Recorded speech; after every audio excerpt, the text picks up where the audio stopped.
Di tengah ujian hidup, manusia tidak hanya membutuhkan kekuatan fisik, tetapi juga cahaya keyakinan yang mampu menuntunnya tetap teguh.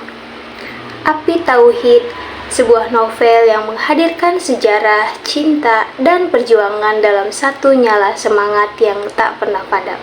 Halo semuanya, perkenalkan saya Salma Nur Fadila dengan akhir NPM 102 dari kelas 2D. Di sini saya akan mereview sebuah novel yang berjudul Api Tauhid untuk memenuhi salah satu tugas mata kuliah literasi yang diampu oleh Ibu Kurnia Dewi Nur Fadila, SPD MPD. Saksikan videonya ya. Novel Api Tauhid ini merupakan novel roman yang menceritakan perjuangan Fahmi, seorang anak muda asal Lumajang, Jawa Timur yang sedang menuntut ilmu di Universitas Islam Madinah dengan ditemani beberapa temannya, yaitu Ali, Hamzah, dan Subki. Dalam perjalanannya, Fahmi harus menghadapi situasi yang cukup pelik dalam urusan rumah tangga. Fahmi selalu memendam masalahnya dan tak pernah ia ungkapkan, bahkan ia ceritakan kepada teman-temannya. Semua rasa galaunya ia tumpahkan dengan beriktikaf di Masjid Nabawi, Madinah selama 40 hari untuk menghatamkan hafalan Al-Quran sebanyak 40 kali. Tetapi ia hanya menjalaninya selama 12 hari karena di hari-hari berikutnya Fahmi pingsan tak sadarkan diri hingga ia harus dibawa ke rumah sakit. Sahabat-sahabatnya merasa khawatir dengan kondisinya yang pemurung dan tidak seceria dulu. Hamzah, temannya yang berasal dari Turki, mengajak Fahmi untuk berlibur ke Turki. Ia berharap Fahmi bisa melupakan masa-masa galaunya selama di Turki nanti. Untuk itulah, Hamzah mengajak Fahmi menelusuri jejak perjuangan Badiuzzaman Said Nursi, seorang ulama besar dari desa Nurs yang memiliki reputasi yang mengagumkan. Pada usia yang baru 15 tahun, Syekh Said Nursi ini sudah menghafal 80 kitab karya ulama klasik. Selain itu, Said Nursi juga hafal Al-Quran hanya dalam waktu 2 hari. Gak kebayangkan, karena kemampuannya ini, sang guru Muhammad Emin Effendi memberikan julukan Badiuzzaman yang memiliki arti keajaiban zaman. Keistimewaan yang diberikan pada Said Nursi ini membuat teman-teman dan saudara-saudaranya merasa iri terhadapnya, yang kemudian mereka memusuhinya. Meskipun begitu, Said Nursi tetap menerimanya dengan lapang dada. Gak hanya itu, keberadaan Said Nursi ini membuat para ulama besar berpaling dan memilih untuk mengidolakan Said Nursi. Pemerintah Turki pun merasa khawatir karena Said Nursi merupakan seorang pemberani yang selalu mampu menghadapi berbagai tantangan dari orang-orang yang memusuhinya. Said Nursi selalu mengalahkan mereka dalam berbagai perdebatan. Pejabat pemerintah pun geram hingga diam-diam berusaha untuk mengusirnya ke daerah terpencil, bahkan memenjarakannya.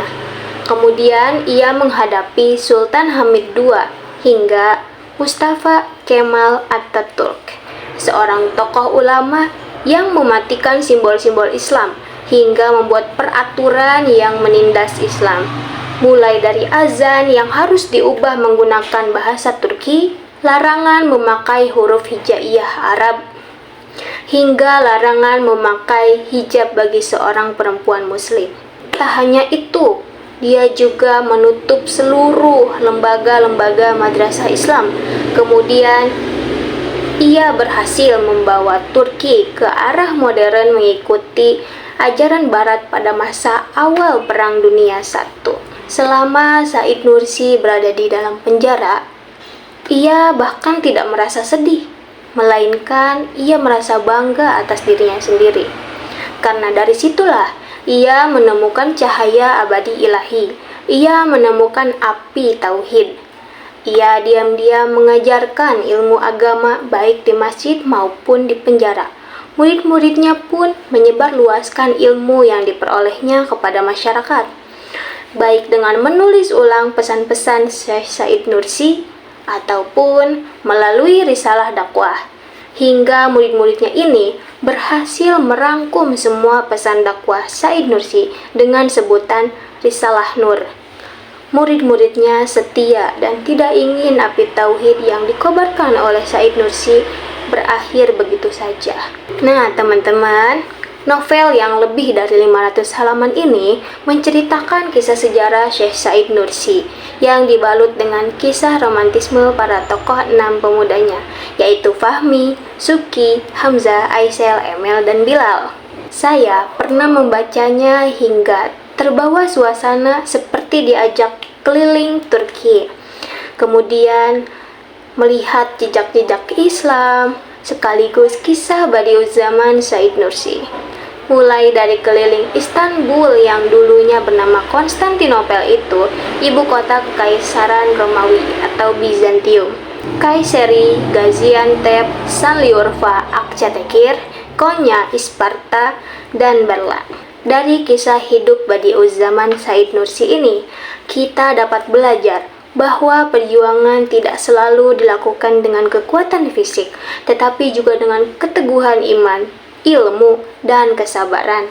Meskipun menghadapi berbagai tekanan, pengasingan, hingga pemenjaraan, Said Nursi tetap teguh mempertahankan nilai-nilai Islam yang ada di hatinya dengan terus berdakwah melalui tulisan serta pendidikan. Semangatnya membuktikan bahwa keyakinan yang kuat mampu menjadi cahaya yang menerangi kehidupan, bahkan di tengah situasi yang paling sulit sekalipun. Melalui perjuangannya, api tauhid mengajarkan ilmu, keikhlasan, dan keteguhan hati dapat meninggalkan warisan yang terus hidup dan menginspirasi banyak generasi hingga saat ini. Jadi, novel Api Tauhid ini bukan hanya menyajikan kisah cinta dan sejarah, tetapi juga mengajarkan kita tentang keteguhan iman, perjuangan tanpa henti, dan pentingnya menjaga cahaya tauhid dalam setiap ujian kehidupan.